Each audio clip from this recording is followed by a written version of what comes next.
I just want to thank everybody for having me tonight and being here and showing our support for all these candidates. It is not common for us to have so many individuals that are well qualified running for office, especially up in the 53rd District and across this whole area. So I want to thank the Indian Valley Democrats and also Indivisible Hope for having us here, and I appreciate that. My name is Steve Malagari, and I'm a candidate for state representative in the 53rd Legislative District. I want to share with you why I am running and why I feel I have the qualifications to be the next state representative in Harrisburg. I was born and raised in Lansdale, the son of an engineer and a school teacher. From a young age, my parents instilled in me the importance of giving back to my community. I've achieved the rank of Eagle Scout. I even have a service project that you can see in Skip-Hack. There's a wall on Church Road, at Church Road Park, if you ever go there. Currently, right now, that is my wall. That is my wall. It was a retaining wall that we built around the project. It was actually a basketball court at the time, and now it's a parking lot. They removed the basketball court a little bit further back. We planted trees around it. It was a fun project. It was one of the first leadership projects that I had to encounter in my early life. After graduating from North Penn High School, I attended Ursinus College, where I met my wife. We have some Ursinus graduates in the room. I know that.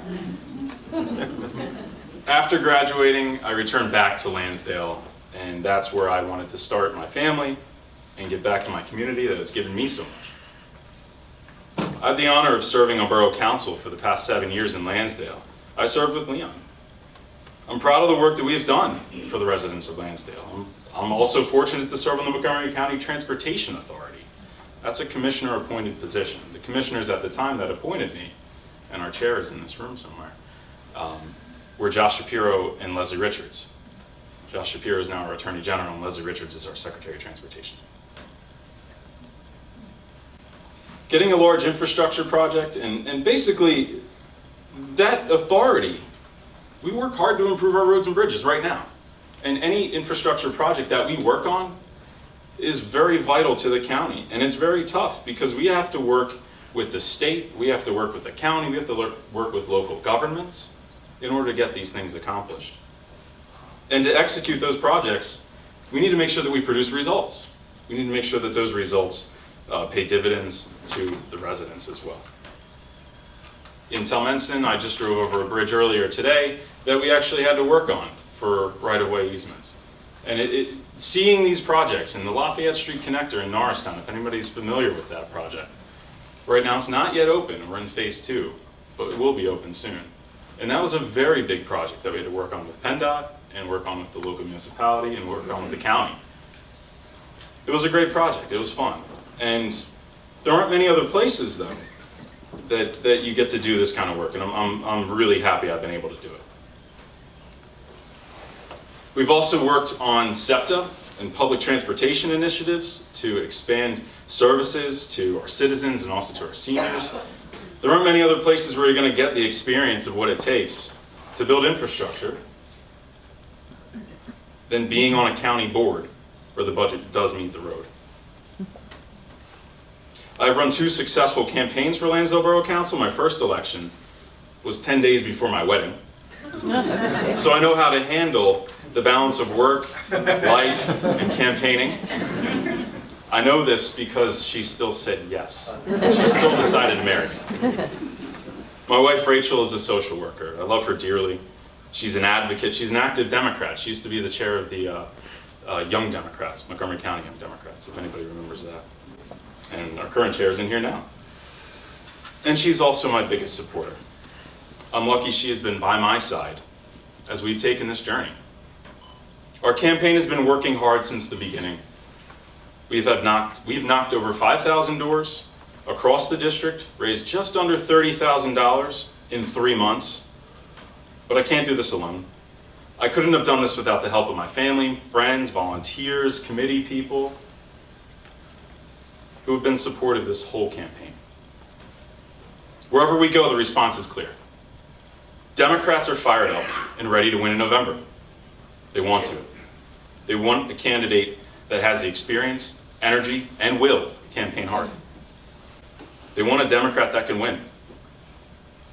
We have been talking to Democrats all across the district about our progressive message of supporting education, We have some of the best schools in the state, and I want to work to ensure their continued success, while also supporting our educators and our support staff, and giving them the resources they need to do their jobs. My mother is a retired elementary school teacher. She taught me not only to respect the individuals that are teaching you, she also taught me that the value of a good education and the importance of the people that create it, everybody that's interactive in that life. We heard a little bit about it tonight. The Republican-controlled legislature right now has members like Darryl Metcalf, who use their power to cut funding to our schools. So our local school boards have to put the burden back onto the taxpayer. And we have to make up the difference. Our educators and students have been held hostage to the whims of the far right, and it's time that our community sends someone to Harrisburg that is willing to stand up for public education. That's why I've been endorsed by Representative Steve McCarter. He's another progressive Democrat in the legislature who has been fighting for educators and our schools his entire career. He's a 30-year retired educator and supports me because he knows that I will be an advocate for educators, like him and my mother, in Harrisburg. Steve also serves on the Committee of Aging and is working with me to address the issues of seniors. And that's something that I want to make sure I can bring to Harrisburg as well.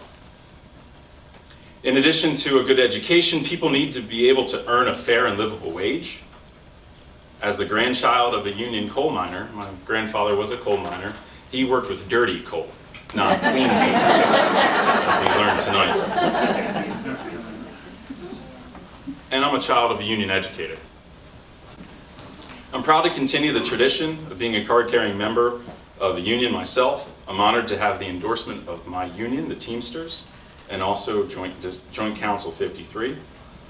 There cannot be a thriving community if people are unable to earn a competitive wage and cannot support a family.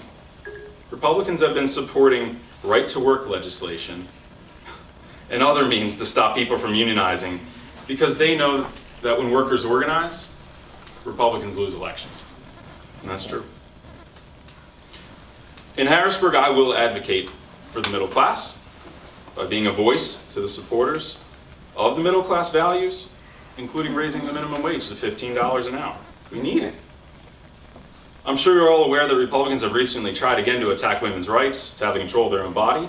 Thanks to Governor Wolf and his veto, this legislation was defeated, but we all know that the Republicans will keep trying. This was a close call, and it was a warning message. We need more legislators that are willing to stand up and be counted on to protect a women's right to make their own health care decisions, and I'm grateful to be endorsed and supported by Planned Parenthood, as evidence that I will continue to be a voice for them in Harrisburg. We also have an opportunity to send a Democrat to this district for the first time since it was moved to Montgomery County, and I believe right now it's time for a new generation of leadership. This is a seat we can take in November. We have a responsibility to give voters the strongest possible candidate to win in the general election, and I'm that candidate. We've raised the money, we've knocked the doors, we have the support from labor, we have the support from Planned Parenthood, and other current elected officials. We have the energy, the passion, the momentum, and the drive, and the will to win. And we will win, but we can't do it alone. We need your support. And for all the reasons that I stated and shared, I hope that I can earn your support and earn your vote on May 15th. I thank you, and if there are any questions.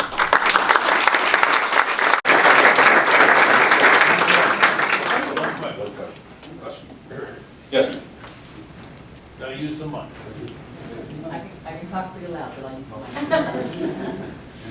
Thank you for expressing your opinion about a lot of the other issues, but the one issue that we have been discussing tonight as well is the laws need to be put in place for gun control, and I wanted to know where you stood with those laws as well.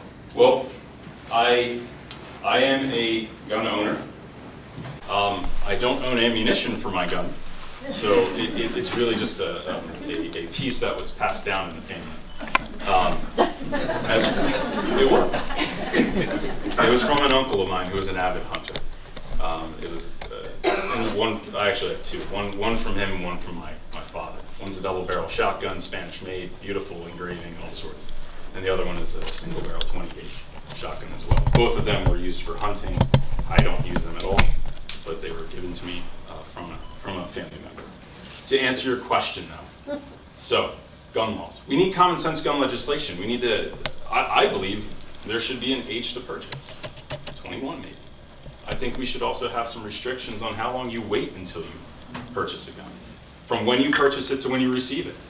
I was having a discussion yesterday about that, and what I said to the individual I was talking to was, if somebody's in a really bad mental state, or they're having a bad day, and they decide they want to show up and buy a handgun because they want to do some dope with it, if we give them a delay, if we put a stopgap in that process, they may cool down after 14 days or 10 days, whatever the number is. I think that's something that needs to happen. We also need to close the loopholes we need to close the loopholes at gun shows, and we also have to make sure we expand background checks. That's very important. The fact that you can actually go to a gun show, have somebody legally buy one, and then right after that, sell it to somebody off, like on the floor, without having any kind of check or any kind of registration or anything like that, that's wrong. It shouldn't happen that way. So I believe that we need some common sense reform. We need friends in Washington to help us out too. We can't get it all done in Harrisburg, but we can get some help done, and we can do some things here as well. So I hope I answered your question. Thank you. Okay, thank you very much.